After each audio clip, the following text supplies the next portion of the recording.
Assalamualaikum warahmatullahi wabarakatuh. Oke, kita mesti lanjut ya tentang pembahasan matdas untuk SMPTB ya.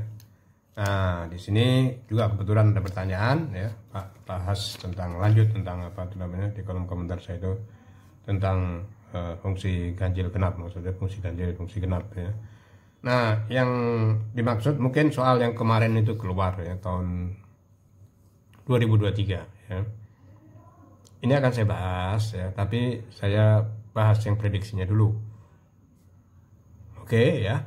Baik, sekarang kita yang prediksinya, karena kemungkinan prediksi keluar itu lebih besar daripada yang sama. Oke. Nah, sekarang kita lihat ya.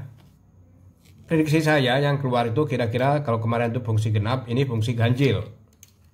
Nah, fungsi ganjil di sini dari mana? Karena ini min fx secara aljabar f sama dengan min x, itu adalah fungsi ganjil ya. Kalau ini saya tutup, fx sama dengan f min x itu sama dengan fungsi genap ya.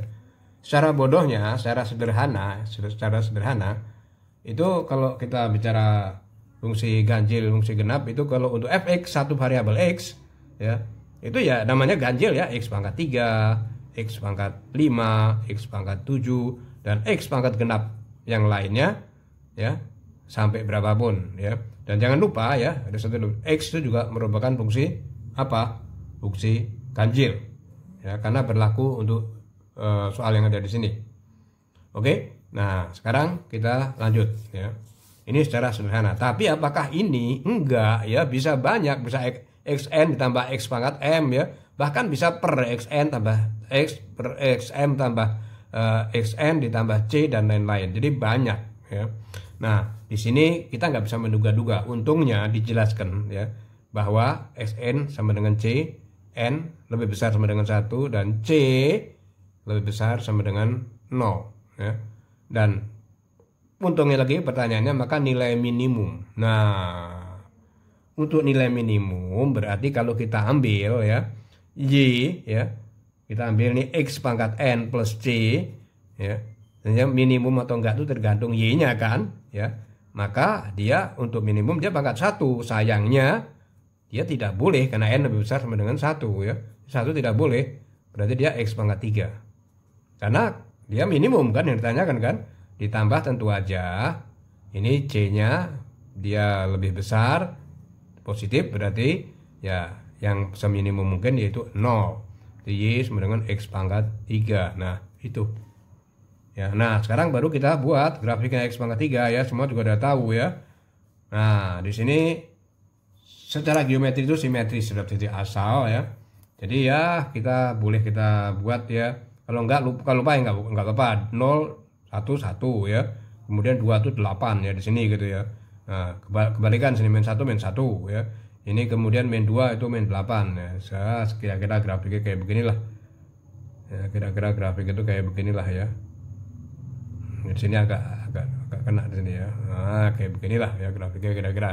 Nah ini adalah fungsi ganjil x pangkat 3 ya. Nah di sini sekarang apa pertanyaannya ya? Pertanyaannya adalah min 3 2 itu di sini, misalnya di sini itu min 2 ya, misalnya di sini itu min 2 ya. Ini min 3/2 itu di sini misalnya di sini ya. Nah, kemudian sampai 2 ya, ini 0, ini 2 itu misal 2 di sini. Nah, bagaimana? Ya, tentu aja kan Anda tahu kan. Ini di bawah ya. Ini di bawah ya. Berarti kita lihat ya, karena dia simetris terhadap titik asalnya di sini. Nah, maka untuk 0/3/2 ini untuk meng-cancel yang ada di sini. Nah, jadi kita nggak perlu menghitung semuanya. Biarpun min 3/2/2 nggak perlu. Jadi cukup yang kita hitung itu adalah yang ada di sini. Sedangkan nilai minimum dan ndaknya itu kan kita tadi sudah kita kasih x pangkat 3 itu minimumnya kan.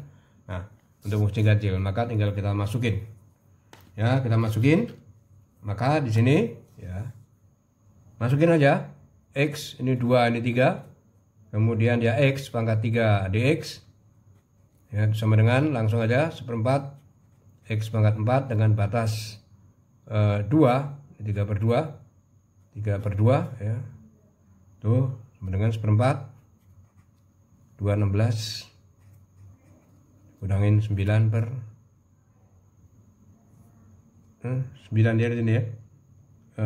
X pangkat 4 di sini 3 pangkat 4 81 per 16 ya. Sini tentu aja sama dengan 1/4 saya keluarin 256 dikurangin 16 ya, ini per 16 saya buat ya, per 16 256 dikurangin 81 itu 175 sama dengan 175 per 64. Nah kita lihat jawabannya, jawabannya langsung muncul di A. Nah kira-kira kayak begini soalnya ya. Oke. Nah sekarang udah, kita ke soal selanjutnya yaitu yang 2023 kemarin gitu ya. Ya. Oke ya, yang tadi di sini sudah jelas ya. Fungsi berlaku fungsi ganjil ya di sini ya. Oke ya. Nah, sekarang kita lanjut ke kita lanjut ke sini. Nah, bagaimana dengan ini ya?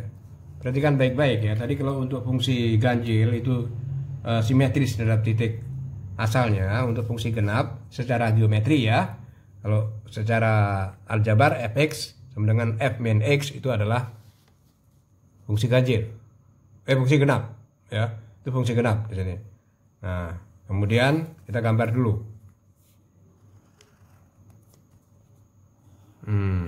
Fungsi genap secara geometri itu adalah merupakan simetri atau pencerminan ya, pencerminan. Jadi persis mau berapapun bentuknya itu merupakan pencerminan.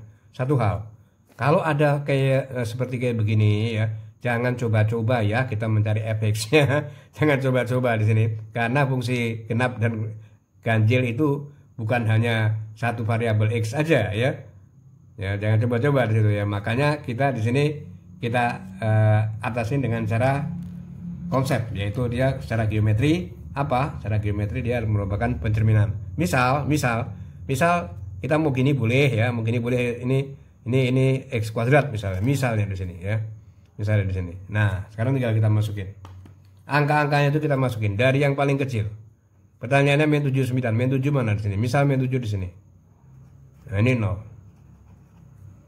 Ya, kemudian di sini itu 7. Kenapa? Pencerminan itu penting untuk mengalihkan atau menghilangkan. Dalam hal ini y-nya itu positif ya dikalikan ya dengan x yang dilihat ya. Nah, di sini. Kemudian di sini misal di sini 9 ya. Misal di sini 9 ya. Nah, berarti yang cari itu dari sini ke sini. Itu berapa? Nah, kemudian kita perhatikan baik-baik, kita nggak usah cari fx-nya. Karena di sini sudah diketahuin ya, 07 itu 8, berarti di sini 8. Min 07 itu di sini. Ini 8, maaf, ini 8, 07 ini 8. Ini yang diketahuin ya. Ini diketahuin 8. Kalau ini di sini diketahuin ya, ini 8, maka min 7 0 itu juga 8. Ya dong, ya, kan merupakan pencerminan. Nah, sekarang bagaimana 79? Apa kita harus mencari? Oh, enggak, udah diketahui itu 18. Wah, gampang sekali ya. Makanya itu kadang waktu cepat itu soal kayak seperti kelihatannya sulit, padahal cepat itu ternyata itu ya mudah sekali ya. Nah, kemudian kita tinggal kita jumlahkan 8 ditambah 8 ditambah 18, 16 sampai 18 sama dengan 34. Ya, kalau di sini jawabannya saya, opsi saya ini adalah D untuk pilihan ini ya. Nah, itu saja ya. Oke, ya, ini sekedar berbagi. Untuk kalau memang Anda ini ingin lebih detail tentang fungsi ganjil dan fungsi genap, akan saya lampirkan link pemahaman yang bagus yang saya setuju itu yaitu Profesor Aldio Mbara yang tadi saya sebutkan. Ya, silahkan dipelajarin mendalam dan pelajarinlah semuanya selain fungsi yang ada di situ. Baik ya, semoga pertanyaannya ini terjawab ya, semoga bermanfaat untuk yang lainnya. Ya, wassalamualaikum warahmatullahi wabarakatuh.